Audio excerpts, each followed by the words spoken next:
Hello, today I'm going to be doing a presentation on professional teaching standards. My name is Stephen, and let's get started. The main purpose of this presentation is going to be explaining the Interstate Teaching Assessment and Support Consortium, or INTASC, as I will be using that throughout the presentation, and what Specialized Professional Association, SPA, is and why they are important. I will be looking at both the INTASC and the SPA, compare the two, and find similarities between both of them and the major differences. I will also be looking at a specific SPA group that closely aligns with me and my future as an educator. First, we will be starting with the INTASC standards. The INTASC main purpose is to outline the principles and foundations of teaching practices that cut across all subject areas and grade levels and that all teachers share. A few examples of INTASC standards are 1. Learner development, 2. Learning differences, 3.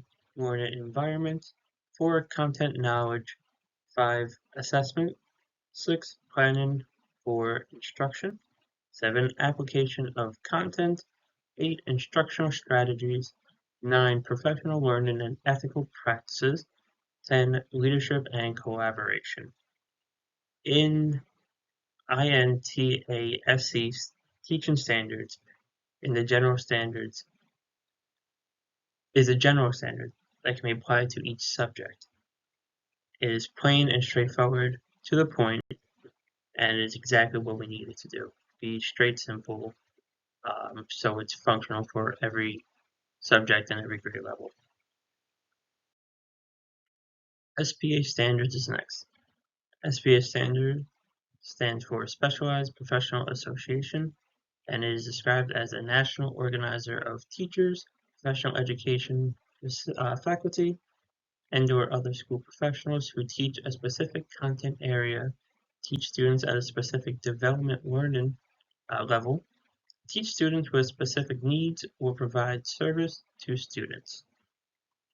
SPA standards are teaching methods that focus on specific subjects or teach in a specific way. Example of SPA standards are the American Council of Teaching of a Foreign Language, National Association of School Psychologists, and National Council of Teachers of Mathematics. SPA can vary based on the subject content and the best way to teach the information. An easy way to think about this is, how would you teach math and English differently? You would teach them very differently. The other variation of SPA standards is, if the student needs extra help learning, then you would have to change the teaching method a bit, which would make it more specific. For example, teaching a special education class might require a different teaching method. The importance of each type of standards. So INTASC, this is again a general teaching method. It can be used by any subject at any grade level for any purpose. It's a general teaching method. SPA is a more confined to the specific subject, but an extremely helpful tool when it is used properly by educators. A common theme that both INTASC and SPA methods have in common is content knowledge. So it doesn't matter what type of teaching standards you use, what grade level you teach, or the subject that you teach. You must be able to confidently know the content knowledge inside and out to be an effective teacher. Be prepared with knowing and mastering the content knowledge is vital to being a successful teacher. While teachers can forget a few details here and there, the lesson plan that they prepare for the lesson should be flawless. An important part of a child's experience while learning is asking questions and getting an educated response from the professor, teacher, or educator. Being prepared to answer sometimes tough questions on the spot can greatly impact a classroom. The second common theme between the two methods is going to be instructional practice. An important part of being an effective teacher is to continue learning and practicing. To learn how to properly educate with many changing factors can be tough, from technology to lessons or ideas that aren't accepted anymore in a school setting. Being up to date with today's changes or advancements is the best way to stay relevant in your teaching methods. Practice is also imperative for an educator to teach a proper lesson because you have to be able to self-grade yourself, and if the information is presented in a clear way to the students, if it's not clear to you, and definitely won't be clear to them.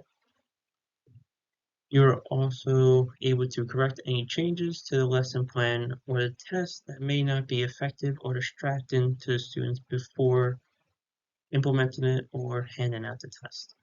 Make sure everything is perfect beforehand is a very effective way and good practice. Having the knowledge is important, but mastering the information before teaching others will show major difference. Uh, Practicing can also be a collaborative process as well. Reaching out to other educators within the field or not could be extremely helpful.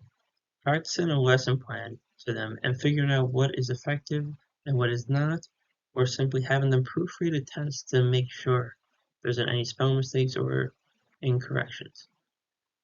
Doing a little bit extra each time will make a whole difference in a classroom. We spoke about collaborating in the last slide a bit, but I'm going to talk about INTASC professional collaboration. Professional collaboration is a big part of being an effective teacher.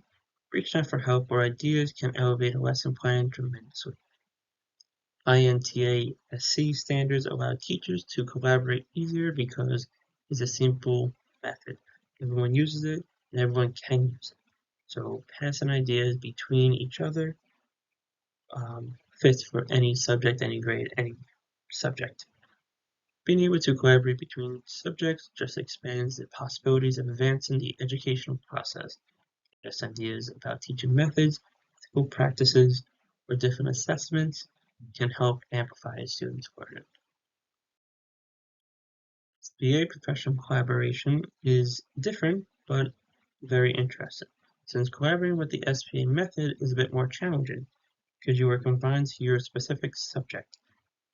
It wouldn't be very effective if a mathematics teacher and a school psychologist decided to collaborate to figure out a better teaching method for mathematics. It just wouldn't make sense. In some areas, individual subjects could interact, but it would take a lot more planning to be able to make them work together. Collaborating with other educators in the same field does have tremendous value.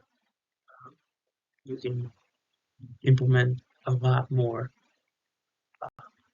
ideas from them since it's the same subject, and it could greatly help your lesson plan or your ideas moving forward in the classroom.